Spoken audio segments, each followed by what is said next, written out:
Que a graça do nosso Senhor Jesus Cristo esteja com você, meu querido irmão, minha querida irmã. Eu me chamo Gilmar Reis. Seja bem-vindo ao canal Firmado na Palavra. E hoje estaremos estudando a lição de número 4, que tem por título Jesus, o Pão da Vida. Esse tema está baseado no capítulo 6 do Evangelho de Jesus Cristo, escrito pelo apóstolo João. Esse que é o capítulo mais longo do quarto Evangelho, contendo aí 71 versículos, e onde nós vamos encontrar registrado a manifestação do poder infinito de Jesus, quando ele, com apenas 5 pães e 2 peixinhos, alimenta quase 5.000 pessoas, tirando aí mulheres e crianças. Onde também nós vamos encontrar Jesus andando sobre o mar, ali da Galileia, e onde também nós encontramos a sua declaração, quando ele se declara o pão da vida, o pão descido do céu, aquele que pode saciar a fome da nossa alma, a fome de Deus, e pode nos conceder a vida eterna. Bom, e o nosso texto áureo é uma afirmação do próprio Jesus, quando ele diz: eu sou o pão da vida. Está lá registrado em João capítulo 6, versículo 48. A nossa verdade prática diz que Jesus é o pão da vida que sacia a fome espiritual de todo ser humano. E a palavra-chave da lição de hoje é vida, que pode ser definida como estado de atividade que caracteriza os seres vivos, que possui processos biológicos como crescimento, a reprodução, o metabolismo e a capacidade de resposta a estímulos. É o período que decorre entre o nascimento e a morte. E aqui no Evangelho do apóstolo João, o termo grego que é utilizado para fazer referência à palavra vida é zoe, que faz referência à vida de Deus, a vida na sua maior expressão. O termo zoe, ele abrange desde a vida biológica até a vida espiritual, a vida eterna. Faz referência a toda a vida existente no universo, seja ela no âmbito espiritual ou material, que é sustentada por Deus. Nós sabemos que se houvesse a possibilidade, de Deus deixar de existir, toda a vida, tanto no aspecto espiritual como no âmbito material, ela também seria extinta, porque ele é o sustentador de toda a vida.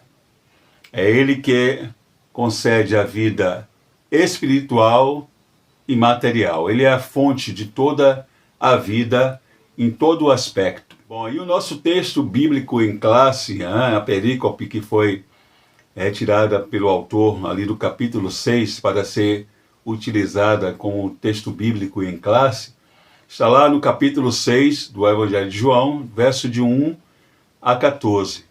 E eu convido a você a acompanhar aí na tela a leitura do nosso texto bíblico em classe. Depois disso, partiu Jesus para o outro lado do mar da Galileia, que é o de Tiberíades. E grande multidão o seguia, porque via os sinais que operava sobre os enfermos. E Jesus subiu ao monte e assentou-se ali com seus discípulos. E a Páscoa, a festa dos judeus, estava próxima. Então Jesus, levantando os olhos e vendo que uma grande multidão vinha ter com ele, disse a Filipe: onde compraremos pão para estes comerem? Mas dizia isso para o experimentar, porque ele bem sabia o que havia de fazer. Filipe respondeu-lhe: 200 dinheiros de pão não lhe bastarão para que cada um deles tome um pouco. E um dos seus discípulos, André, irmão de Simão Pedro, disse-lhe: está aqui um rapaz que tem 5 pães de cevada e 2 peixinhos. Mas que é isso para tantos? E disse Jesus: mandai assentar os homens. E havia muita relva naquele lugar. Assentaram-se, pois, os homens em número de quase 5.000. E Jesus tomou os pães e, havendo dado graças, repartiu-os pelos discípulos, pelos que estavam assentados, e igualmente também os peixes, quanto eles queriam.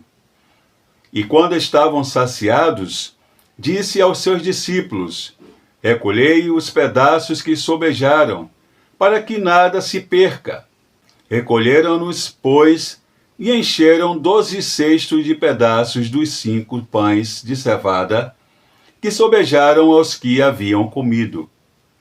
Vendo, pois, aqueles homens o milagre que Jesus tinha feito, diziam: este é verdadeiramente o profeta que devia vir ao mundo.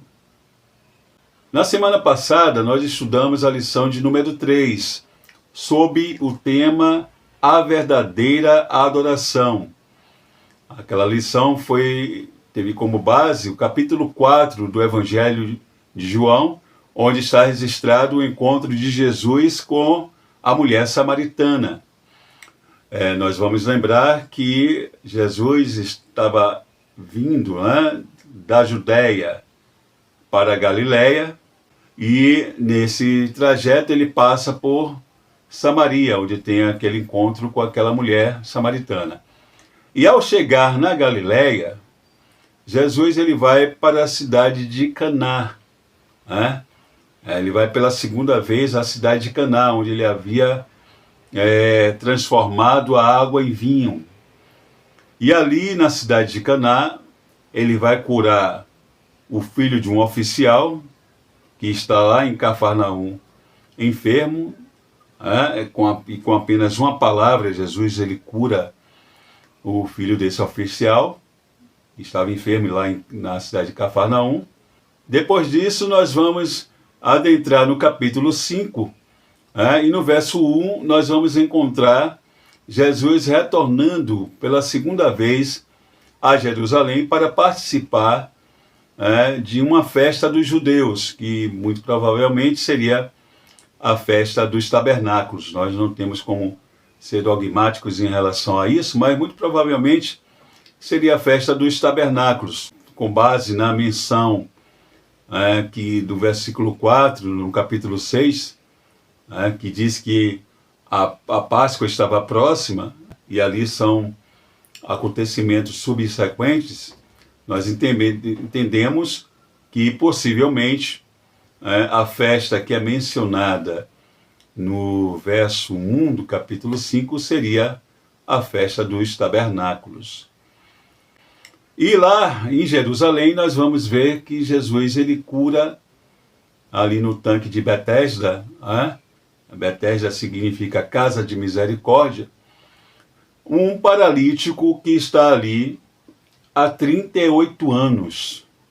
Jesus cura aquele homem e ordena que ele se levante, tome a sua cama e siga.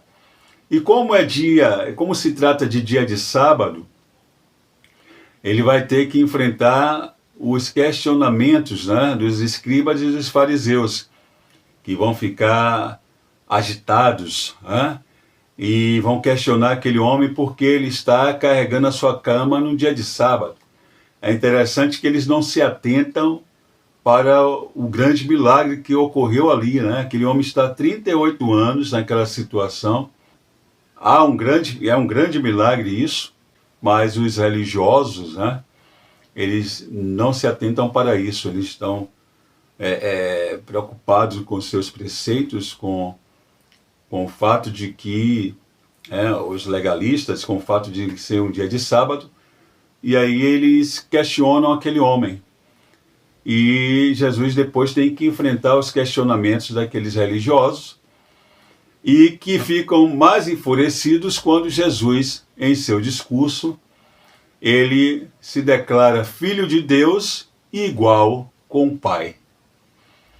Isso deixa aqueles homens furiosos que vão tentar matá-lo, o que faz com que Jesus ele retorne novamente para a Galileia, dessa vez indo ali para regiões ali de Tiberíades. Tiberíades era uma cidade, ou é uma cidade, que foi construída por Herodes Antipas, aí por volta do ano 18 e 20 depois de Cristo, em homenagem ao imperador Tibério César. E é nessa região ali da cidade de Tiberíades, que fica às margens do Mar da Galileia, que vai se constituir o cenário dos acontecimentos narrados no capítulo 6 do Evangelho de Jesus Cristo, escrito pelo apóstolo João. Vale lembrar que o apóstolo João, no seu Evangelho, ele faz menção de 3 Páscoas. A primeira, ele faz menção lá no capítulo 2, verso 13, no contexto do início do ministério de Jesus. A segunda é essa que é mencionada aqui no capítulo 6, no verso 4, como a festa está na proximidade da festa, né?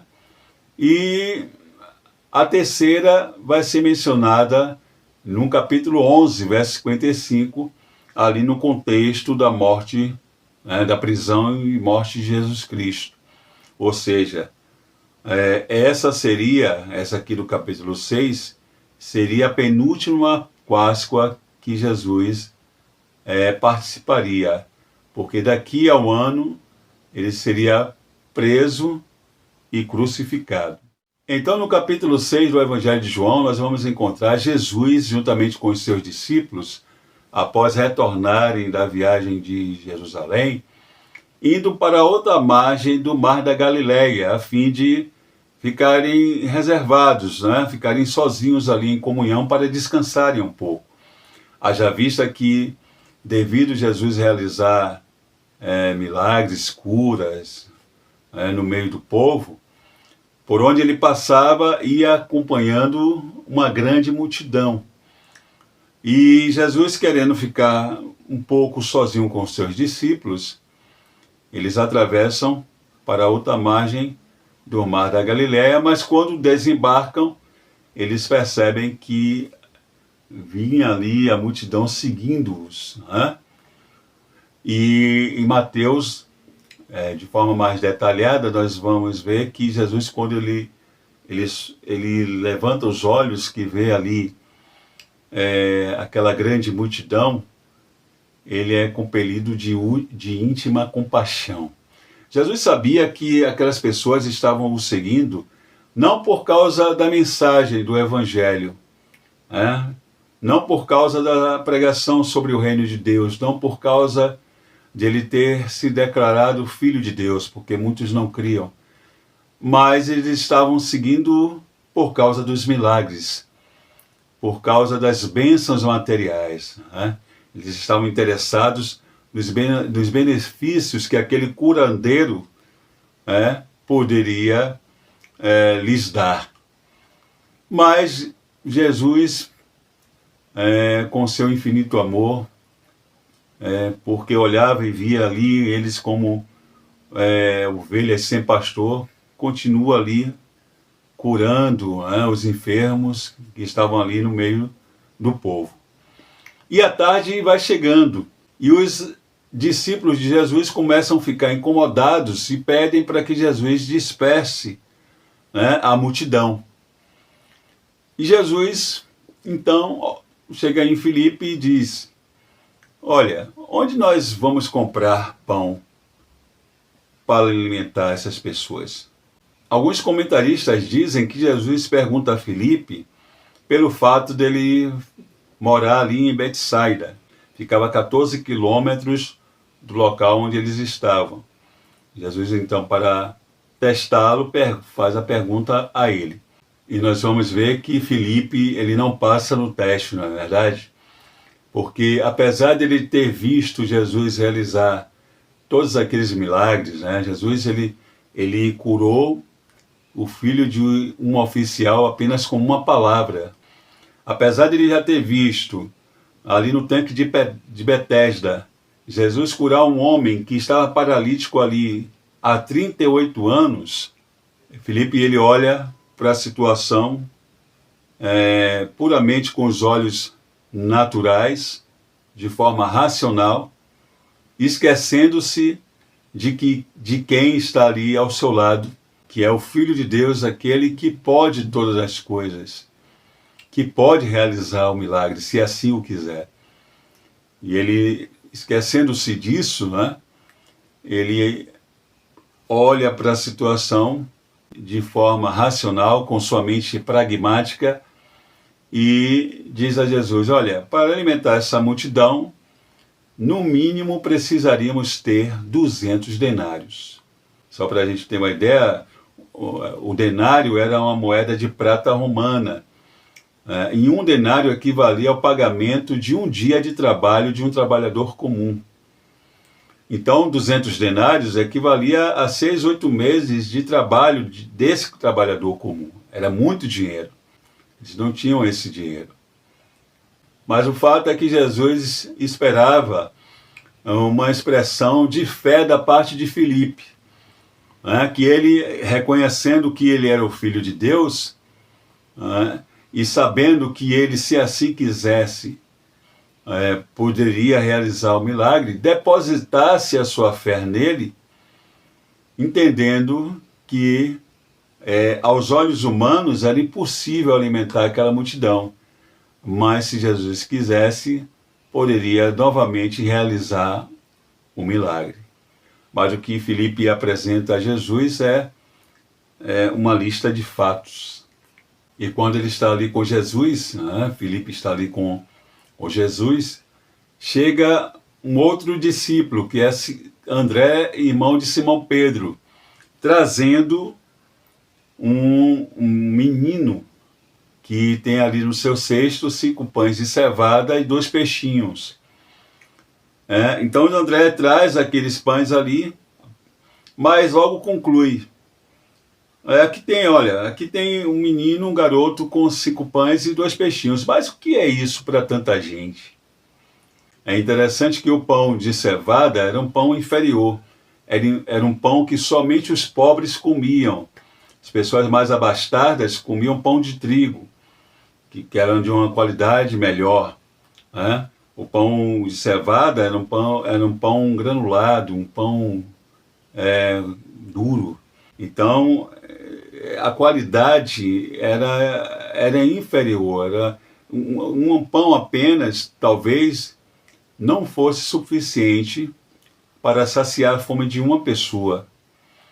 Da mesma forma, quando o termo grego, que é utilizado para se referir aos peixes, indica que eram peixes pequenos, quase peixe de sardinha, peixinhos. Até porque naquela região dali da Galileia era comum se pescar em abundância, várias espécies de peixes, e se preservá-los em conserva, até mesmo para comercializar, para vendê-los. Então, o que o menino trazia ali, a provisão que o menino trazia ali era muito insignificante, até mesmo para poucas pessoas. Ou seja, vamos dizer que para 10 pessoas, aquele alimento já era praticamente, por causa da sua qualidade, insuficiente. Imagine para 5.000 pessoas, tirando aí mulheres e crianças. Mas Jesus, diante da pouca fé ou ausência de fé dos seus discípulos, ele ordena que peça para que os homens se assentem. E diz que se assentaram ali em número de 5.000. Jesus, depois de ter dado graças, parte o pão, passa para os seus discípulos, que vai repartindo para cada pessoa, e aí vai, e a gente vê o milagre acontecendo. O texto vai dizendo para nós que vai acontecendo um milagre, né? Porque eles vão repartindo entre eles quanto queriam, né? Imagine, a gente não sabe explicar isso. Ali vai acontecendo o poder criador de Jesus, porque quanto mais vai repartindo, mais se tem pão para repartir, mais se tem peixe para repartir. E é interessante que o texto diz que eles repartiam entre si quanto queriam. E a multidão vai se alimentar a fartar, a ponto de Jesus, quando a multidão está saciada, ele pede para recolher, né, aquilo que havia sobrado. Que essa sobra se precisa entender que não foi aquilo que caiu no chão, mas o que não se precisou utilizar do cesto, né? Sobraram ali tanto pão,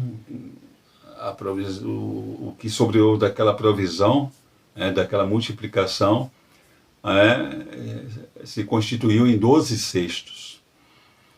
Há muitos teólogos, né, comentaristas, que procuram ver simbolismo nisso aí, né? Alguns dizem que ali representava os 12 meses do ano, as 12 tribos de Israel, mas o fato é que, se nós ficarmos somente no texto,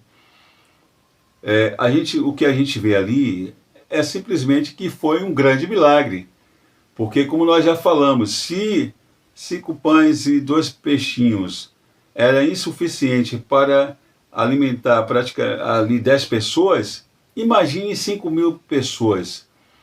Imagine alimentar 5.000 pessoas, tirando mulheres e crianças, porque dependendo da quantidade de filhos e de mulheres que estavam ali, poderia facilmente aquela multidão chegar a pouco mais de 10.000. Imagine alimentar pouco mais de 10.000 e ainda sobrar 12 cestos. Que a gente pode entender aqui que eram 12 porque foram os discípulos de Jesus que recolheram aquele cesto. E aqui subentende-se que a gente sabe que Jesus, no momento que ele realiza aquele milagre, ele estava, ao mesmo tempo que ele estava saciando a fome daquela multidão, atendendo a necessidade física daquela multidão, ele estava trabalhando também na necessidade espiritual dos seus discípulos, na fé dos seus discípulos, tanto da multidão também, como principalmente dos seus discípulos. Nós precisamos lembrar que ali, aqueles 12 homens que estavam em treinamento, eram os que dariam continuidade na propagação do Evangelho do Reino, na propagação da pregação de que Jesus era o Filho de Deus. Então eles precisavam ser treinados, eles precisavam ser tratados espiritualmente na sua fé, porque João, Mateus estavam ali. Mais tarde eles vão registrar isso convictos, porque eles viram, presenciaram, participaram desse milagre. Então, o que a gente vê ali é que os 12 cestos simplesmente davam testemunho de que realmente o que ocorreu ali foi um grande milagre. Então, aquelas pessoas, quando veem aquele grande milagre que Jesus realizou, elas dizem: olha, esse realmente é o profeta que deveria vir ao mundo, o profeta que nós estamos esperando. Ele não é só um grande curandeiro, né? Milagreiro, ele é o profeta que estamos esperando, fazendo alusão ao que está lá em Deuteronômio, capítulo 18, verso 15 ao 18, quando Deus, por meio de Moisés, ele faz a promessa ao povo de que em um determinado tempo ele despertaria, suscitaria do meio do povo um profeta semelhante a Moisés. E Moisés, o que foi que Moisés fez? Moisés fez maná descer do céu durante 40 anos. Então esse homem ele pode multiplicar pão. Ele pode atender às nossas necessidades. né, físicas. A gente vai lembrar que naquela época as pessoas dificilmente armazenavam alimento, né? O pai de família ele tinha que trabalhar cada dia pelo pão de cada dia. E isso era literal. Ele comia hoje, amanhã tinha que trabalhar para se alimentar amanhã, e assim sucessivamente. Então ali estava uma pessoa que poderia multiplicar, né, o alimento. E não somente isso, com aquele poder que Jesus manifesta, eles olham e dizem assim, esse homem, ele é aquele que veio para nos libertar do jugo de Roma, né, para estabelecer o reino a Israel. Então eles começaram a olhar Jesus e o verso 15 vai nos indicar que eles tentaram colocar Jesus como o seu rei, como o seu líder. Impelir Jesus a ser o seu líder. Sobre essa questão, olha o que o comentarista F.F. Bruce ele disse. Jesus já demonstrara o seu poder de curar doenças. Agora mostrara poder também para expulsar a fome. Se agora ele demonstrasse seu poder para libertar o seu povo, nada o poderia deter. Este certamente era o líder que eles estavam esperando. Com ele, Jesus, como general e rei, vitória e paz estavam garantidos. Mas Jesus sabia que não era desta maneira que ele haveria de cumprir o propósito do Pai para o qual ele havia sido enviado. Ele vai compelir os seus discípulos a atravessarem o mar da Galileia para outra margem, e vai, enquanto ele está ali, despedindo a multidão. E só depois disso é que Jesus realmente ele vai se retirar ali para o monte, provavelmente para orar. E aqui na sequência do capítulo 6, do verso 16 ao 21, nós vamos ver o registro de Jesus andando sobre o mar. Mas continuando aqui, dentro do tema da lição de hoje, que é sobre Jesus ser o pão da vida, nós vamos para o verso 22, onde estão ali narrados os acontecimentos do dia seguinte. Nós vamos ver que a multidão volta ali para ver se encontra Jesus, não encontrando, atravessa de barco para outra margem e vão atrás de Jesus, que está lá em Cafarnaum. Chegando lá, eles percebendo que Jesus não havia atravessado o mar juntamente com seus discípulos, porque só havia um barco, e eles tinham notado que Jesus, no dia anterior, ele não atravessou com seus discípulos, ficou ali despedindo a multidão enquanto eles atravessavam. Então eles perguntam a Jesus, mestre, Rabi, como é que tu chegastes aqui? Mas é interessante que ao invés de responder a pergunta que eles fazem, Jesus faz a seguinte afirmação. Jesus respondeu e disse-lhes, na verdade vos digo, que me buscais não pelos sinais que vistes, mas porque comestes do pão e vos saciastes. Trabalhai não pela comida que perece, mas pela comida que permanece para a vida eterna, a qual o Filho do Homem vos dará, porque a este o Pai, Deus, o selou. Jesus estava chamando a atenção daquela multidão para o fato de que eles estavam tão ligados nas coisas materiais que não estavam prestando atenção ao que os sinais, para onde os sinais estavam apontando. Qual era a mensagem que estava sendo produzida pelos sinais? Ali estava o Filho de Deus, o Salvador do mundo, o próprio Deus encarnado no meio deles. Mas eles não estavam atentando para isso. Ali estava alguém que, muito mais do que atender às suas necessidades físicas, materiais, muito mais do que libertá-los do jugo de Roma, estava alguém ali que podia atender às suas necessidades espirituais, libertando-as da escravidão do pecado, do jugo do pecado, da escuridão na qual as almas daquelas pessoas estavam mergulhadas.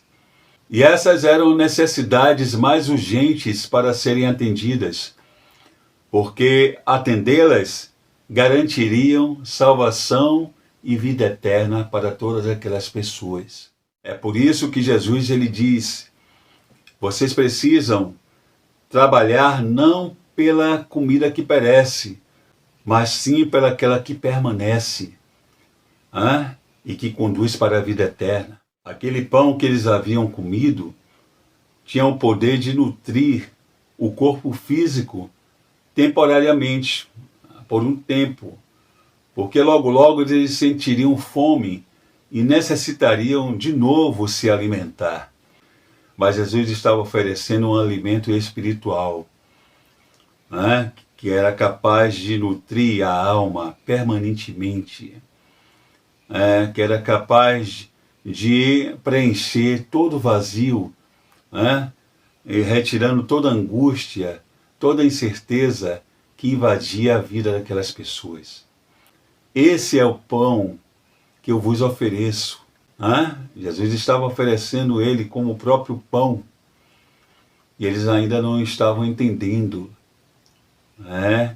que a comida que era mais necessária era a comida espiritual, era o pão espiritual que eles precisavam para terem os olhos espirituais abertos, para entenderem de fato qual era a missão de Jesus, o que realmente ele, como Cordeiro de Deus, tinha vindo fazer, e a grandeza da realização da sua obra na cruz do Calvário. E na sequência dessas palavras de Jesus, eles fazem um pedido absurdo, porque eles dizem: olha, que sinais tu fazes para que nós venhamos crer em ti? Tudo bem, você multiplicou pão, saciou a fome de 5.000 pessoas com 5 pães e 2 peixinhos. É um milagre, mas o que é isso diante do que Moisés fez? Moisés ele fez descer maná do céu durante 40 anos. Nossos pais eles comeram maná do deserto durante 40 anos. Que sinais tu fazes maior do que esse, para que nós venhamos crer que tu és o Messias prometido, que tu és aquele profeta prometido por Deus? E aí Jesus lembra a eles que, na verdade, quem deu maná no deserto não foi Moisés, foi Deus. Porque Moisés ele simplesmente foi um instrumento, um grande líder, foi um grande profeta, mas apenas um instrumento na mão de Deus, por meio do qual Deus ele libertou seu povo e fez todos aqueles milagres, realizou todas aquelas provisões. Mas quem deu o pão, o maná, foi Deus. E é Ele que dá o pão verdadeiro, o pão principal necessário, o pão que vem dar vida ao mundo, que é Jesus Cristo, que é Ele, o Messias. E aí eles, ainda meio sem entender, pedem: dai-nos então sempre desse pão. Então Jesus diz: eu sou o pão da vida, aquele que vem a mim nunca mais terá fome, aquele que crê em mim nunca mais terá sede. Nós sabemos que o maná foi um dos vários tipos de Jesus Cristo, ali no Antigo Testamento, dado a Israel originalmente como pão no deserto. E ele, o maná, ficou conhecido como o pão do céu. Jesus, ele se identificou como o pão da vida, ou seja, aquele que transmite vida, que vivifica aqueles que estão mortos em seus delitos e pecados. Jesus, quando ele se identificou como pão descido do céu, ele enfatizou a sua origem celestial, a sua divindade. e que através do seu sacrifício na cruz do Calvário, nós pudéssemos ter a vida eterna. Jesus estava ali conclamando aquelas pessoas para que o seguisse, não pelo que ele poderia fazer, mas por quem ele é. E ele é o Filho de Deus, aquele que é o Salvador do mundo. Na sequência, ali no capítulo 6, nós vamos ver que muitos vão se escandalizar quando Jesus, ele, depois de se apresentar como o pão da vida, como o pão que desceu do céu, o pão vivo que desceu do céu, ele vai dizer que o pão que ele oferece é a sua carne. E ele vai dizer que aquele que não comer da sua carne, que não beber do seu sangue, não pode ter vida, não pode obter a vida eterna. O que na verdade Jesus está dizendo ali, que ele está apontando ali, é para o seu sacrifício na cruz do Calvário. Porque no momento em que ele se entrega ali para ser crucificado, ele proporciona para todo pecador arrependido e que crê no sacrifício da cruz do Calvário a possibilidade de salvação e vida eterna. Jesus Cristo, quando fala sobre comer a sua carne e beber do seu sangue, ele está falando de comunhão, de ter comunhão com ele, se identificando na sua morte e na ressurreição. Iriam ter, então, uma nova vida e, assim, adquirir também vida eterna. Bom, queridos, chegamos ao final de mais um vídeo. Que Deus continue abençoando você, sua família, seu ministério. Se você gostou, deixa aí o seu like, compartilhe aí com seus amigos e, se você desejar, se inscreva no nosso canal.